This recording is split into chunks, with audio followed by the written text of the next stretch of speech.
going to show you how to build this guy. It's a four-legged robot using the easy biped board, but we'll talk about that in a moment. This is Sander and Joel, and welcome to our show. Welcome to the show, guys. So, first of all, you want to get the board and all the other parts.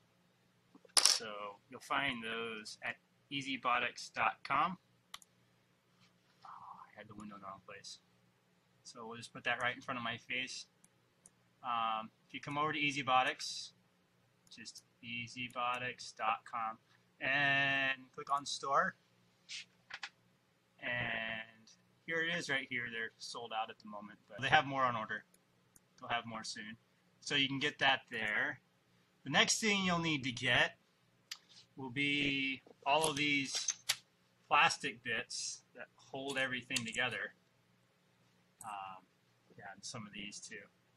And you can get those from the wonderful place also known as Thingiverse.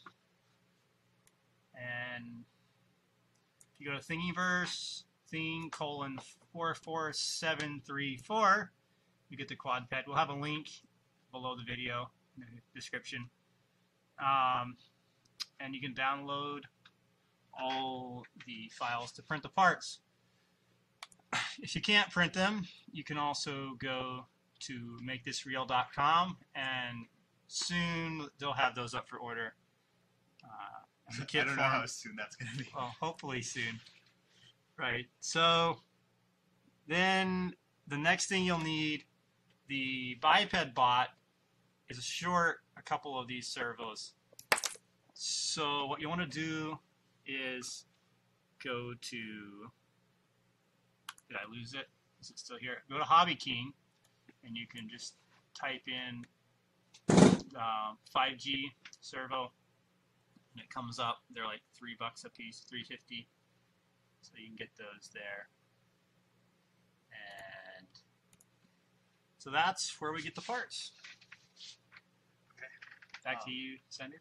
Yeah, so I'm just going to talk a little bit about the specs about this board right here. It's a pretty nice little board. It's got, what, nine servo connections, and it runs on 3.3 volts. I know that they don't have these ones available anymore. They're running on LiPos, but the new revs are going to come out with AAA battery connectors, and they'll even be able to charge it. A nice little feature that I like about this one is that it you don't find this too much on boards or on Arduinos for some reason, but a switch is really handy, and I found that really useful. So you just switch it on and then execute some code. It's got a little head that it comes with, which I kind of modified so that it'll lay flat onto the board right here. You can send infrared signals with the little controller that comes with it, and tell it which way to move. It's got an RGB LED and a little buzzer too. It's essentially just a teensy clone, I think, with a pulse width modulated or PWM chip that controls all the servos. The library, in fact, uses the Adafruit's pulse width modulated library to run all those servos with. It's a pretty nice board, and now we're going to talk about how to assemble it and how to get this thing into the Quad-Ped you saw before. So, Joel. All right. So we have these different brackets. We also have some screws. So the first step is going to involve, I guess I should pull myself up on the video so you can actually see what I'm talking about. Yeah. They have these little mounts, and you may have to fiddle with them to get them in the right place, but when you print these out, they have a little socket that fits nicely in. Oh yeah, you gotta screw it in too. And then you put a screw in there, and then you'll put this motor here, like this, Just slides in, and screws in there and there. And so that'll be like that. I would screw it in, but I don't want to bore you with that. And then once you have all that done, this has another socket here. So another one of these goes in here. Oh, actually, you have to put that one in first because you got to screw it in. Oh, you're right. Yeah, that's a good point. Yeah, This has to be screwed in there. So this goes in first. And then that goes in. And then this goes on. And then you have one leg of this structure, which is one side. Let me see if I can put that in a way you can actually see it all. Yeah, it's one side of the Quad-Ped. So yeah, that's how you get started. And once you have the side built, you screw it together with these two holes in the board and these two holes on here. Then you plug these in, and it actually matters where, and we actually need to look that up, but we'll get to that in the programming section in the next video. So these will plug in, two of them here. Do you remember which one was the shoulder and which one was like the elbow kind of thing? No, but you can always change it in the software. Yeah. So those just plug in like that. Right now we have a pretty bad edition of the program, which we'll show you in a little bit. It's gonna run just 2 legs at a time. They just uploaded some new code that runs more legs, and in fact you could just probably write your own. It just uses like I said, the Adafruit's pulse width modulation library for their little PWM controller. So we're gonna come back to you in a little bit and show you how this looks all assembled, articulating some legs. So see you in a bit. So as I was putting these together, it occurred to me to point something out. It's important that the range of motion is 180 degrees around the bottom side here. So it should be straight there, roughly to straight there. It's not going to be perfect because these things are slotted inside, so they can only go in so many places.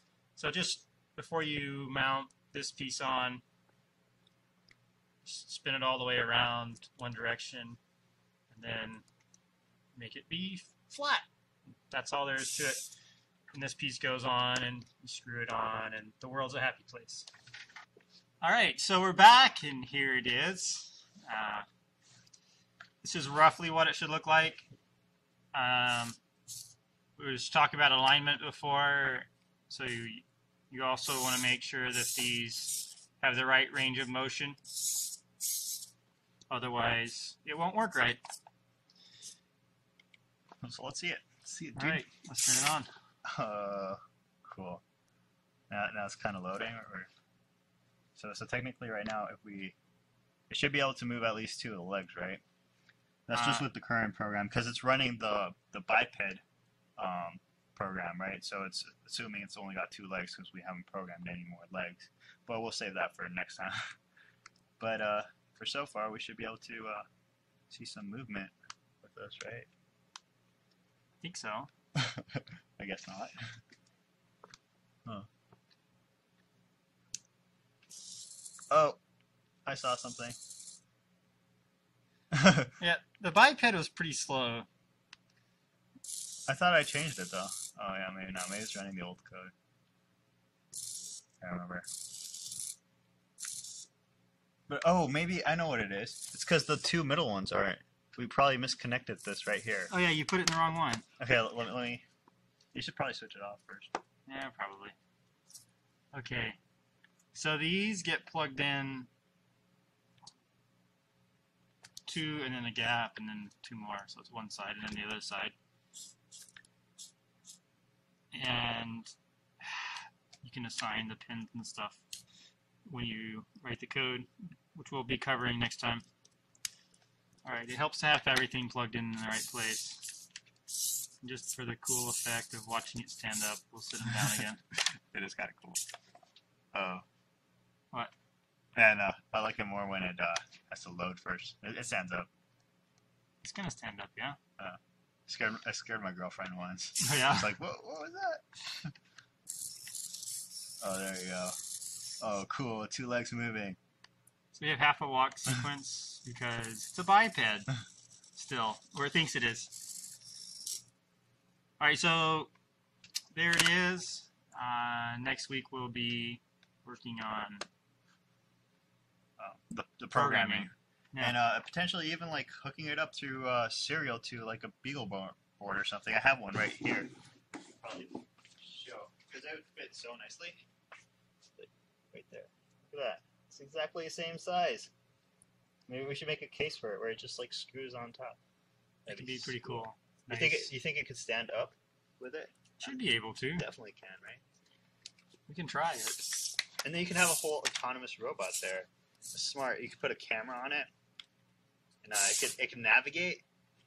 And Yeah, it can definitely stand up with it on it and yeah, add some pressure from our heads. It can have. It sounds really strong. I mean, they're 5-gram motors, but you could probably put a lot of weight on that. Anyways, we'll check that out next time. Till then, and thank you for watching the show with no name yet. All right. Yeah. Join us again next time to learn how to program this guy.